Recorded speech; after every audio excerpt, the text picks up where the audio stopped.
Good morning everyone, welcome to online classes. Today we are going to study a new story of Hindi literature book, chapter number 7, कैसी बनी चिड़िया। पाठ 7, कैसी बनी चिड़िया। इस कहानी के माध्यम से बताया गया है कि बेकार की वस्तुओं से भी हम नई नई सुंदर चीज़ें बना सकते हैं। साथ ही यह भी बताया है कि मिलजुल कर कार्य करने से जो खुशी मिलती है उसका आनंद कुछ और होता है। देखते हैं कहानी से। रविवार का दिन था। सुबह के करीब 10 बजे थे। गरिमा और मनु विद्यालय का कार्य कर रहे थे, मीन्स होमवर्क। माता पिता किसी कार्य से बाहर गए थे। विद्यालय का कार्य समाप्त मीन्स खत्म करने के बाद उन्होंने पाठों को भी दोहरा लिया मीन्स रिवीजन कर लिया। अब क्या करें जिससे समय व्यतीत हो बीते, वे सोचने लगे। चलो टेलीविज़न देखते हैं, शायद कोई अच्छा कार्यक्रम आ रहा हो, मनु बोला। गरिमा बोली, नहीं नहीं, चलो कोई खेल खेलते हैं। पर क्या? कैरम लूडो खेलकर तो मैं थक चुका हूँ और उसमें तो सदैव आप ही जीतती हैं, मनु बोला। अच्छा भाई, कैरम लूडो नहीं खेलते, चलो पकड़म पकड़ाई खेलते हैं, गरिमा हंसकर बोली।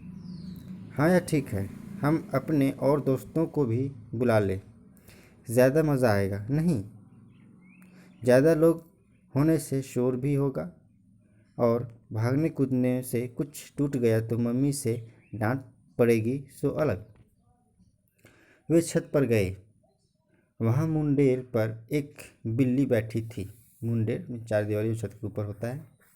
उन्हें देखकर वह डर कर भागी तो उसके पैर से ठोकर खाकर पक्षियों के लिए रखा पानी का बर्तन नीचे आ गिरा। गिरकर वह टुकड़े टुकड़े हो गया। वह मिट्टी का था।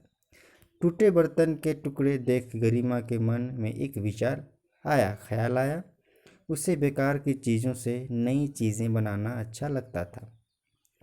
वह मनु से बोली, तुम यह टुकड़े एकत्र करो, मैं अभी आती हूँ। यह कहकर गरिमा नीचे उतर गई। मनु हैरान होकर टुकड़े एकत्र करने लगा।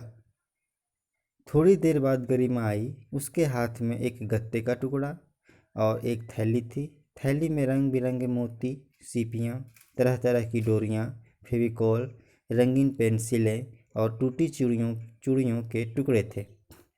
चलो इन टुकड़ों से कुछ नया बनाते हैं, गरिमा बोली। फिर गरिमा ने गत्ते के टुकड़े पर रंगीन पेंसिल से एक उड़ती चिड़िया बनाई। टूटे बर्तन के टुकड़ों को फेविकॉल की सहायता से चिपका दिया। मनु ने उसमें रंग भर दिए।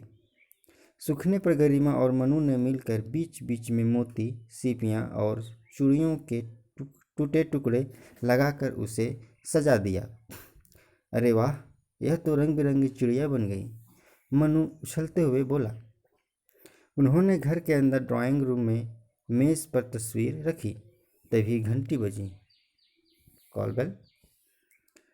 मम्मी पापा भी आ गए थे। यह तस्वीर बहुत ही सुंदर है, कौन लाया है? मम्मी अजरत से बोली, हैरानी से बोली। मम्मी, यह तस्वीर हमने मिट्टी के टूटे बर्तन, सीपियों, मोतियों, टूटी चूड़ियों के टुकड़ों से बनाई है। फिर मनु ने बिना रुके सब बता दिया, जो पहले घटना घटी थी, कैसे क्या हुआ। तुम दोनों तो बहुत बड़े कलाकार हो, पिताजी भी बोले। हाँ भाई, मानना पड़ेगा, चलो अब हम मिलकर इसे टांग दें, तस्वीर उठाते हुए माँ बोली। इस प्रकार हमने देखा कि दोनों ने किस प्रकार से टूटे हुए चीज़ों से एक उपयोगी चीज़ बनाया मिलकर। इसी प्रकार हमें भी टूटे हुई चीज़ों को बेकार नहीं फेंकना चाहिए, हमें उसका रीयूज, फिर से यूज, उपयोग करना चाहिए और मिलकर काम करना चाहिए। Thank you.